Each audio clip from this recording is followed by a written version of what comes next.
suicide.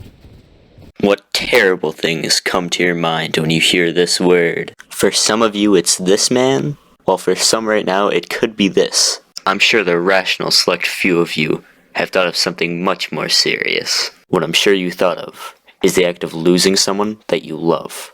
Could be a victim of this, friend, family member, anyone.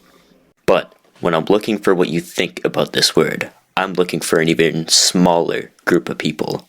I'm looking for those who wish to not exist. Are you winning, son?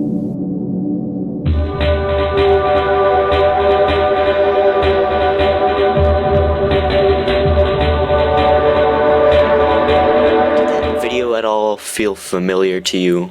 You know that feeling where you just want to lie in bed all day, you don't want to get up, you don't want to go talk to anyone, you don't want anyone to bother you, you just wish you can sleep all day?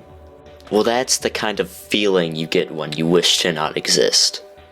Think of this as a branch off of suicide, like wanting to kill yourself but understanding the grief it can cause to others by doing so.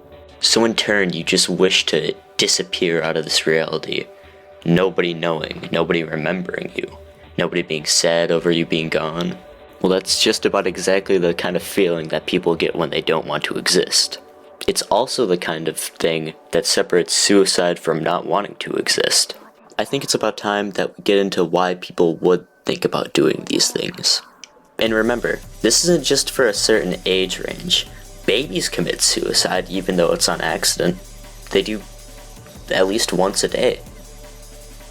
Sometimes it could be because of bullying, could be from disabilities, mental or physical.